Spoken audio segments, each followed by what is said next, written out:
Hello, everyone. We have Petra with us today. And Petra, in 2 sentences, what was your business idea and how does it help the world? Hello, Robert. Hello, the listeners. Thank you for having me here. Yeah, maybe just a bit and lawyer by education. So when I combine these two, this is where I know how to help other startups grow. And this is my core business.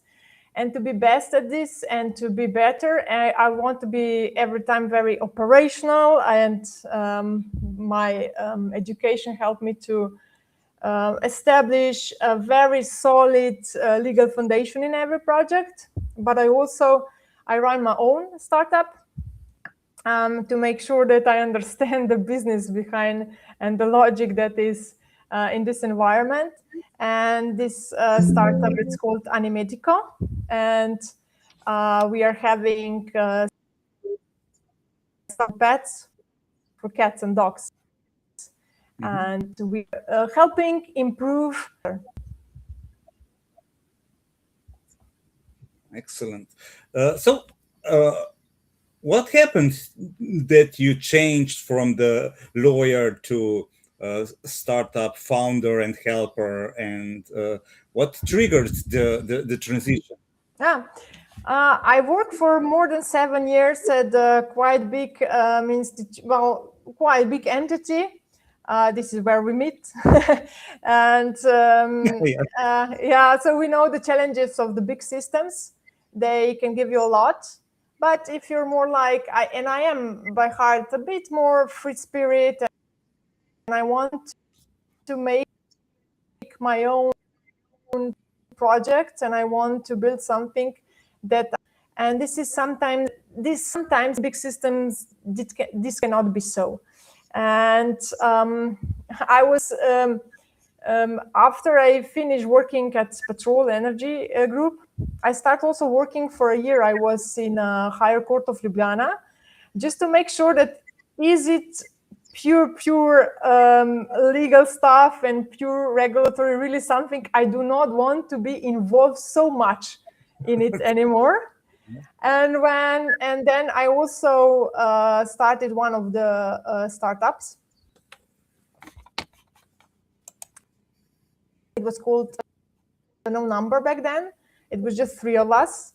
We were funded by a substantial EU funds.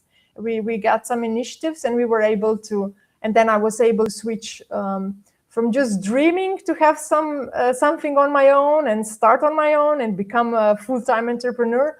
And then this wish came true. And once I left the system, I never got back, or until now. So here I am now. Let's start with an advice for younger people. Do you think it is really important to find what you don't want to work in, like you did, I think? Interesting question. And most of the time, also in life, I see that mostly I know and I feel what I do not want to do, and I have some side of intuition. I'm a very intuitive person. But I think that sometimes when you're searching and trying to find what is your purpose, what do you want to do in life, and help society and others and people around, it's a great way to start by knowing what you do not want to do, and then by squeezing this into something that sparks. And right now with Animedico, this was my dog. I have a small dog, and he's now 12 years old and starting to get some issues. It's not major issues. I have to be honest that he is very, very healthy and very vivid dog. Like, if I'm the one willing to spend something on my dog and to give him the best I can, and to give him something nature provides, and oral supplements are 100% natural. Well, maybe there are other people that are also interested in this. And well, I did my homework and I did my market research.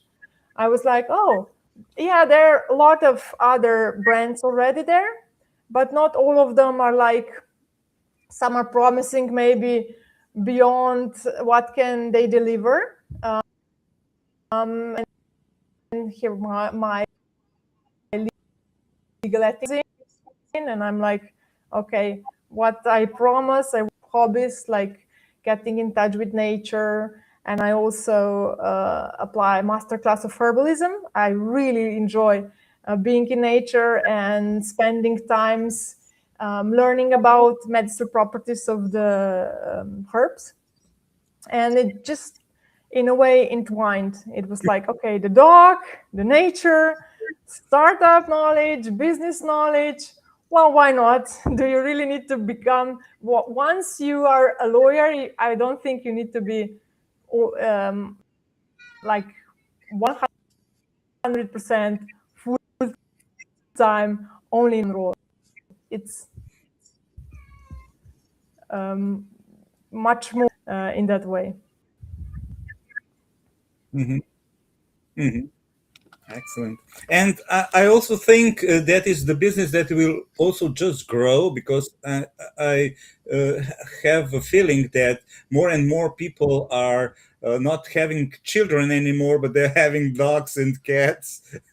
So yeah I think. my generation, and also I'm watching my nephews and other friends and families, and this new generation that is coming, less and less they decide to have kids. Yeah. And more they decide to have dogs and cats. Mm-hmm. I heard a brilliant that was said by one of the YouTubers, and he said, how hard do you need to abuse a mammal not to want to have kids? Yeah. And I was like, oh Yeah. my God, I got scared. But on the other hand, yeah, I was like looking around myself, oh, I'm experiencing the same experience he was having. And what he was talking about was also here in Europe. And more of my friends have dogs and cats and not children. So maybe this is a more political and geopolitical question. We don't want to go there, but it's a very interesting aspects of. Mm-hmm. No. So, what were the biggest challenges when you started the business? Yeah. I have to say No Number was my first startup, and I learned a lot. And I also made quite a few mistakes, to be honest. And what we did was we spent really long time developing our product and developing what we want to launch on a market.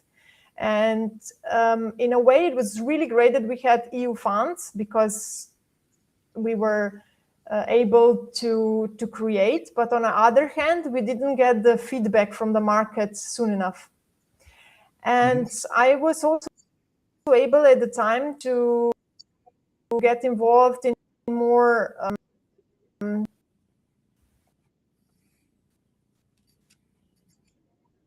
it helped me to understand the things. And I also a few mentors that were like starting about the same things and having the same experience. But I was like, yeah, no, our project is the best. We were able to scan 3D 3D scan food, and then based on that 3D scan we made barefoot shoes using molds. And this was like, it was a huge idea, and we came really far. And on our team, there were also a designer and architect, and it was like, yeah, we can rule the world. But then when the reality checked in, and we need to scale our startup and to know-how into the production, there the real problem started. And when I started my second startup, I knew from the start that it is very important to follow your passion. I agree, because you need to stick and overcome many challenges. But on the other hand, it is also really good to go on a market as soon as possible, see what's there going on and what do people want. Because first product I launched with Animedico was a supplement helping dogs with their anxiety during storm. It's called Concor. And this is something that my dog experienced through the thunder, anxious, having trust, also because I needed that. But then when we were in one of the events in presenting product, people said to me, you know, but it's for the senior dogs, it's very important to have something for the joints, and and my dog is scrubbing all the time, and there, you know, I get the feedback from the people what they need, what is the problem that we are solving, and I think this was more, much more. Well, when you heard others saying, "Go to the problem, solve the problem," that's the point. But once you start to develop your own product, you might get lost. And I also see now this with other startups when I help, and I try to pivot really, really delicately, but still, we keep coming to the same question: what are we solving? How we solve it, and how to make from the idea to the launch as soon as possible. And yeah, it still needs to be also legally and businessly correct and all in compliant. But first, just when people say to me, "Oh, I want to start this business. How can I make sure that I have all my policies in place? How am my contracts in place?" And then I start, "How far are you? Did you just launch some, let's say?"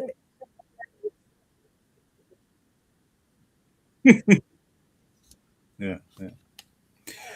Okay, Maybe you were it's not glitching a a bit, but good. I think we got the point. So, for the future entrepreneurs or young entrepreneurs and early startups, the point is, go out with the product as soon as possible, or even before you have the product, and get pre-orders and get feedback from the potential customers. Yes.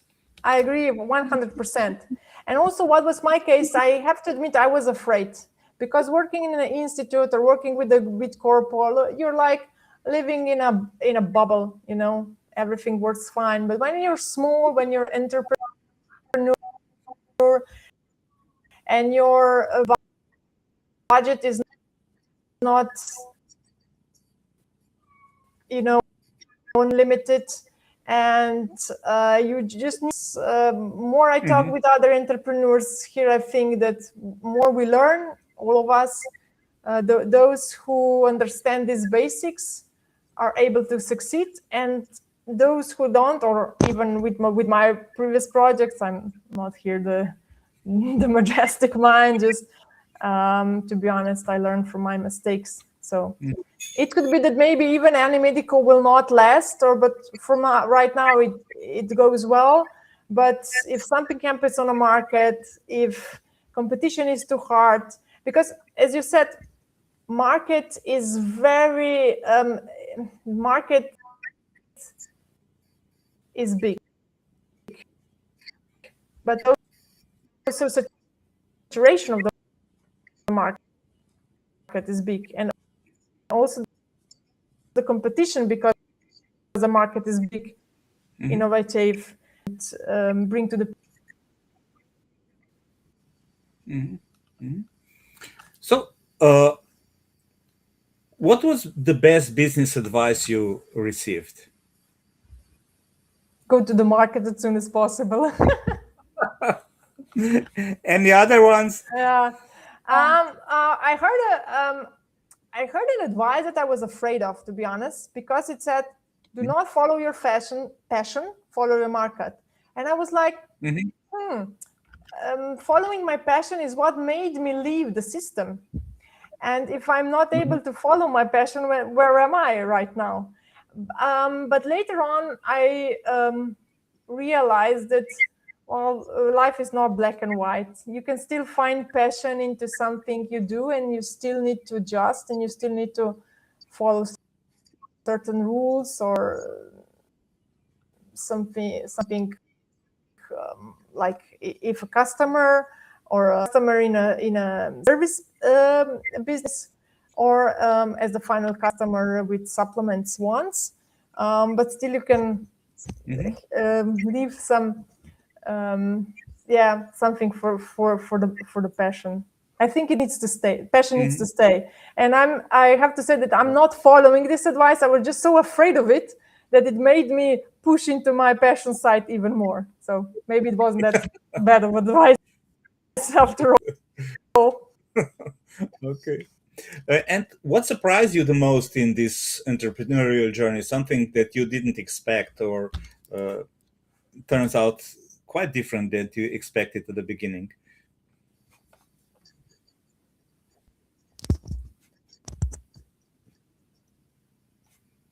Shall I repeat it? Ruby, I think. Yeah, please. I think I'm having just a bit difficulties with the connection. Please repeat the question, if there was one. What surprised you the most in this entrepreneurial journey? What didn't you expect when you started, and turns out to be quite different? Maybe the thing will change now, but Europe and Slovenia, I thought it to be very entrepreneurial friendly part of the world, but it turned out to be not so much. I mean, we have a lot of projects and a lot of initiatives, and there are EU funds and also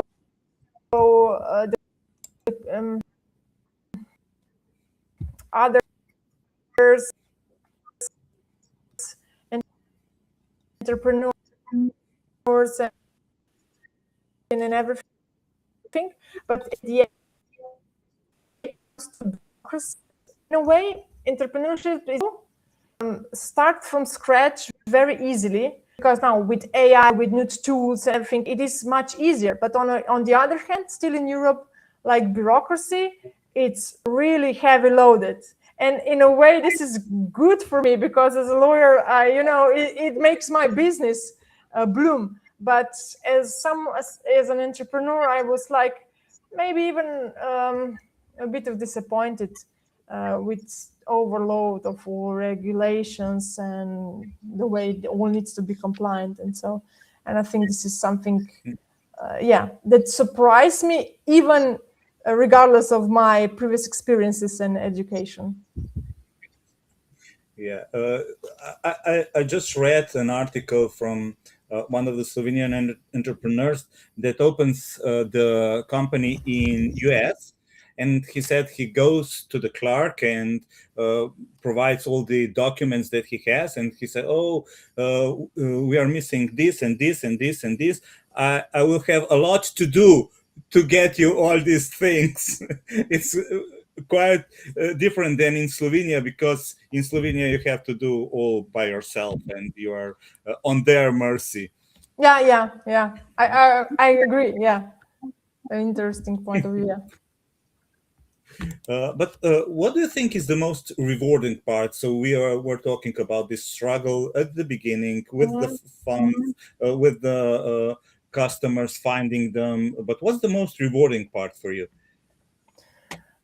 In a way, my hands are very open about the decisions I make, and in a way, it's hard because you have to stand behind your decision, but also when it's a decision, it is a rewarding feeling, because you something, you establish something. Right now I really like is my personal experience that I really like the free schedule, the ability, to be more. I don't know. I mentioned before nature, and during the day, if you want, just for the minutes to see how your chamomile blossom, I can do that right now. And then in the evening, I can still, email to my customers or make a meeting or talk to you on a podcast. Yeah, but it's, you're your own boss, and as much as you're responsible for your decisions, you're also more free in a way. So this is really wonderful. You have the agency. You can and you have to be responsible and take action, or otherwise you'll sink.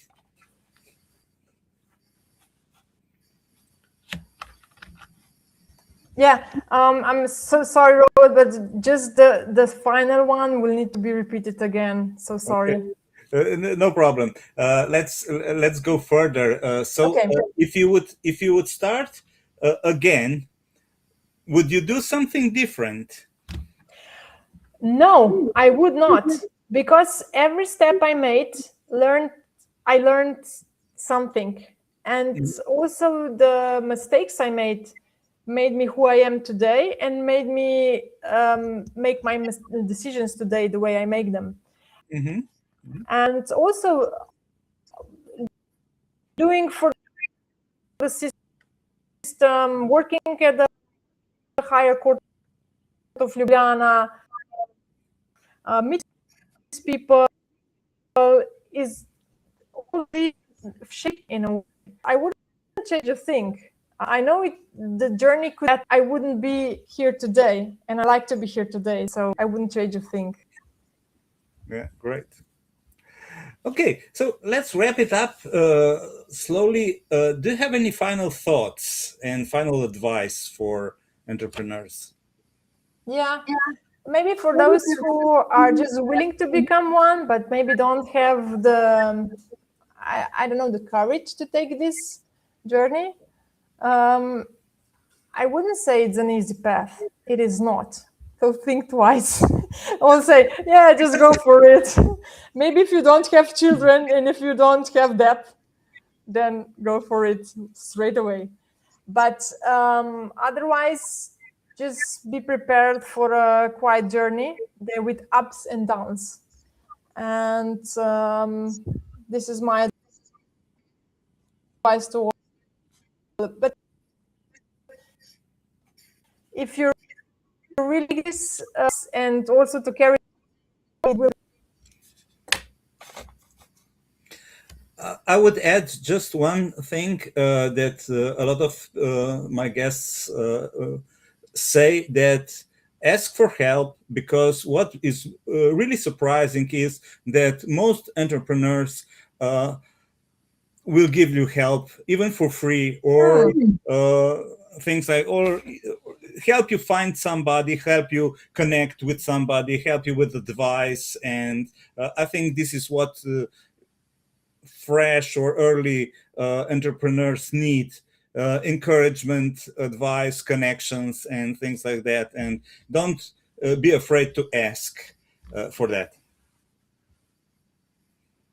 Yeah, don't be afraid to ask, and don't to be afraid to go out of your comfort zone. This is maybe also something that I struggled quite a long. And when you see, okay, if it doesn't kill you, it makes you stronger. Then you go, and then you just carry on. Okay, thank you for a lovely talk. I enjoyed it really much. And thank you, Robert, for having me. Yeah, have a great evening. Also to your work. Bye bye.